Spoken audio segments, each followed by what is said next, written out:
morning guys, magluluto tayo ng sinigang sa miso, bangus, ayan. So, lagay ko na ang sibuyas at kamatis guys sa mantika, ayan.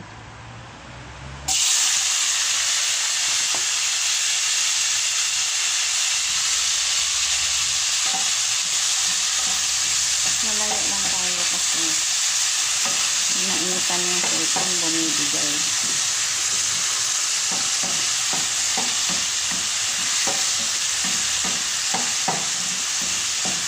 Manipis lang yung cellphone ko guys. Ano lang to. Huawei na manipis. Madali siya mag-init sa loob.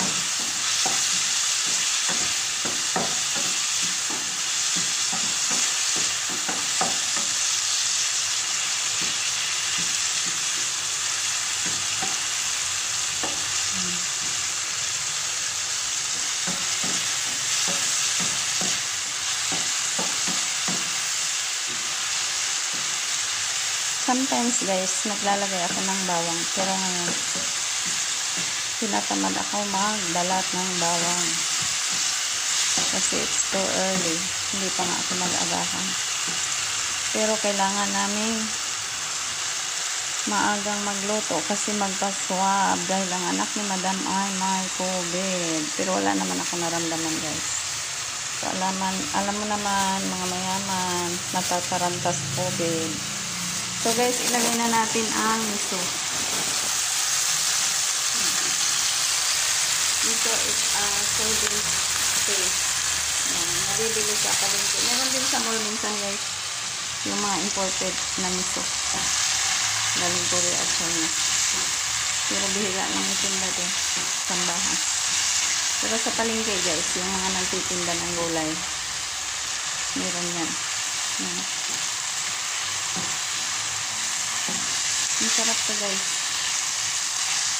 Added probiotics sa tiyan.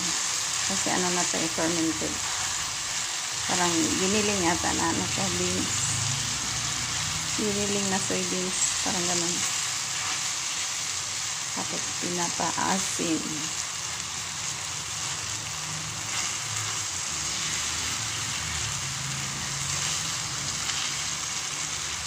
Yung asin nito guys, parang, alam nyo yung, diba sa Pampanga, mayroong kanin na pinapapanis. Tapos, hinahaluan ng hipon. Tapos, piniprito, inuulam. Halos sawid lang sila ng amoy. Kaya lang, syempre, yung beans, may amoy na konting anta. Malalaman nyo yun, guys. Pag bumili kayo sa palengke ng miso. Yung imported na klase ng miso, hindi ganong maamoy. Siguro may nilalagay na sila doon. Yung mga Korean at saka Chinese.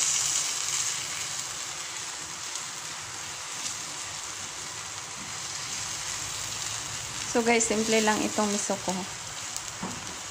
Miso na sabaw. Simple lang ito.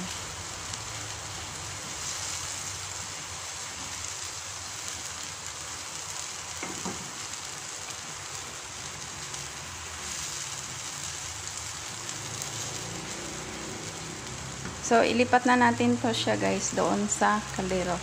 Yan. Hindi ko siya dyan lulutuin. May pinakuluan na akong tubig dito. Lilipat natin siya dyan sa kumukulong tubig. Para matunaw.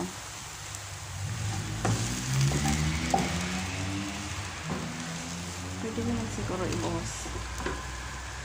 Try natin ibuhos. Pwede naman siya. Pwede naman pala. Tapos, sairin ko na lang yung natira. Hindi ko na yung tutubigan kasi medyo nag-brown yung gilid. Baka mag-iba ang lasa. Naman, mamayaman. Party yan sa pagkain guys. Kasi sana yan kumain sa hotel.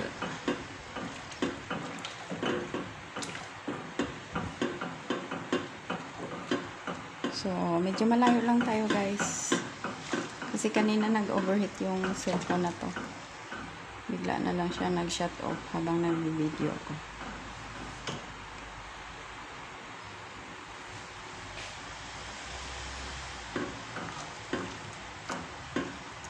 So, ilipat natin siya guys dito sa pagpasensyahan nyo na ang ingay guys. Hahatakin ko siya guys kasi lilipat natin dito sa kabila. Ano pa isindihan to? Bago lang yung stove guys, kaya lang hindi siya nakakonect sa ano.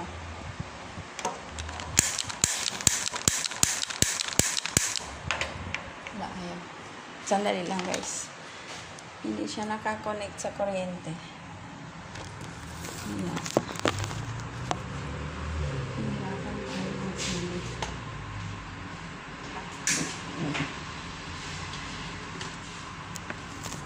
Kailangan pala idiin pag sindi. So, ayun na guys. Hatakin ko na lang guys. Pag-influensyahan na ang ingay. Hindi ko mabuhat kasi mabigat tsaka mainit. So, yan. Ayan, kumulo na. Yan guys, kumulo na. Medyo malakas dito kasi malaking burner.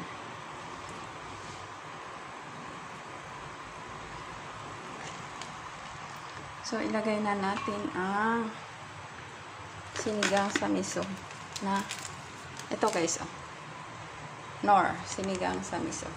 Yan. Lasang miso din yan. Kahit wala kayong ilagay na miso, lasang miso din yan. Maganda nga nakaimbento ang Knorr dito. Pero, mas masarap siya pag may tunay na miso talaga. Ngayon, dagdagan ko pa ng, sorry guys, magkaribal tong mga brands ko. Yan, McCormick Sinigang Classic kasi yan ang gusto ni ma'am. Sinigang sa miso pero sobrang asim. Yan. Actually, yung driver namin hindi na nga nakain ng sinigang dito. Kaya hindi niya kaya ang asim. Pero yan ang gusto ng mga boss. So, syempre, sino bang gumagastos? Yung boss. Sila masarap.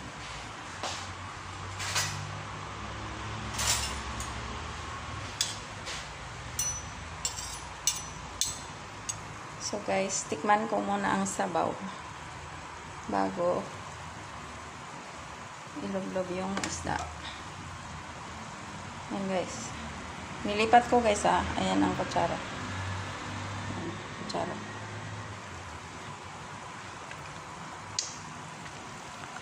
Hindi pwede dito ng ano. Yan, lagay ko dyan. Hindi pwede dito ng doon.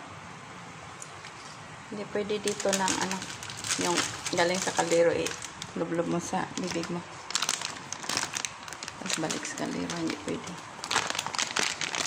Tsaka may CCTV dyan guys, magkasalubong. Nasa likuran ko, nasa gilid, nasa harap. So, ingat-ingat tayo. Kaya hindi talaga pwedeng magkamali. Kasi kahit nasa labas yan sila nanonood kung anong ginagawa dito. So, testing ko uli ang sabaw guys. Kung anong kulang.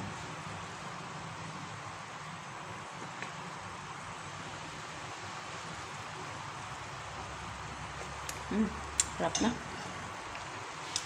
Hindi ko na siya dagdagan ng asin guys. Hindi, mapagalitan na ako. So, ganyan lang. Lagay ko na ang yan. Pati ang isda. Yan, madali lang naman maluto din yan. Yung ano, talong. Lagay ko na ang isda guys. Kasi ang isda guys, pag alanganin naman sa luto, malangsa siya. So, lagay na natin.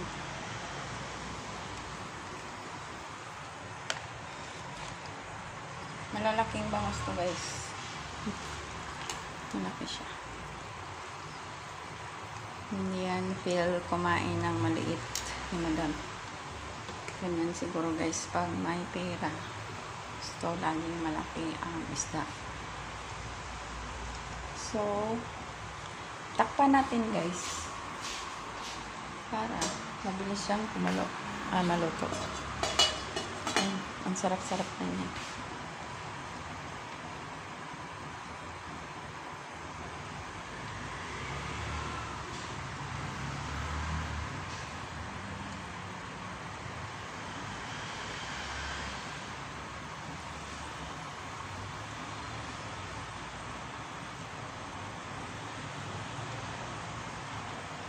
So, mamaya, i-check na lang natin ang pagkaluto ng talong.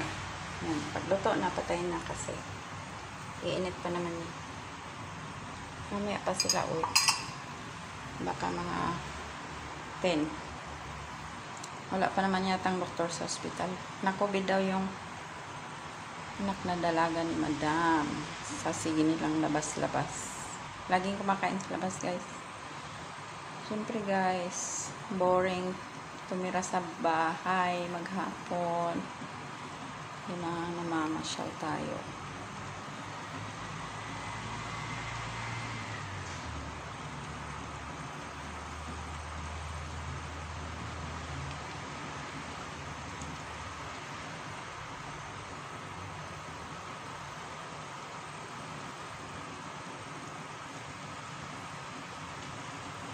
So, check na natin guys.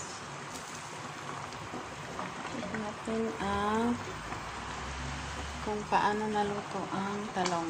Pagluto ng talong, malamang luto na rin ang isda. Guys, pa ang tanong guys. Mga few minutes pa. Mga few minutes pa guys. Pandali na lang yan.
Yung isda.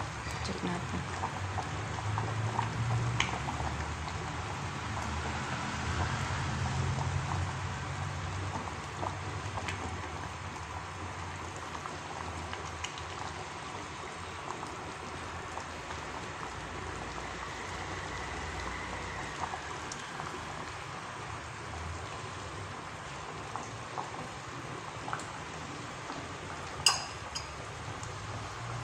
So, ilagay ko na ang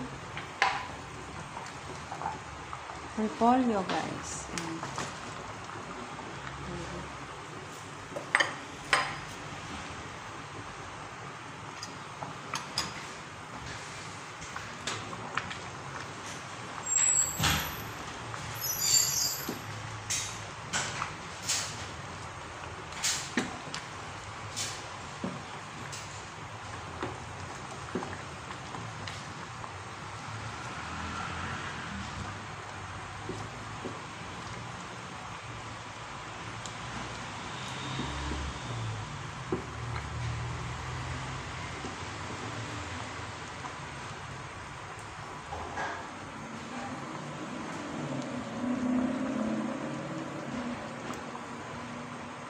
Takpan natin sandali.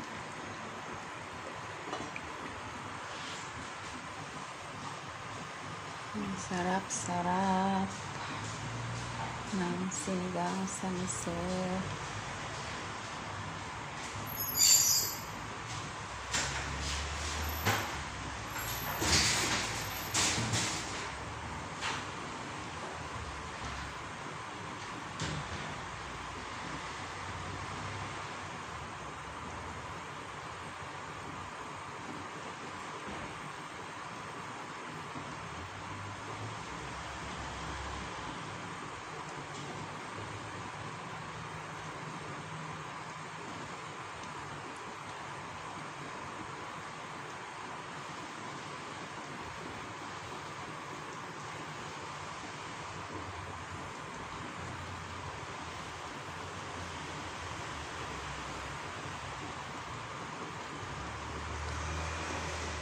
So, I think okay na to siya, guys. Kasi mainit yung kalan. So, I mean, mainit ang kaldero. So, yan. Yan, guys. As a recap, tingnan natin ang bangos. Yan, guys. Ang sarap-sarap ang lasa. Yan, guys. Ang ulo ng bangos. Ang katawan ng bangos. So, hindi ko na tingnan lahat. Baka maduro, guys. Tinik pa si ma'am. So, thank you so much, guys, for watching.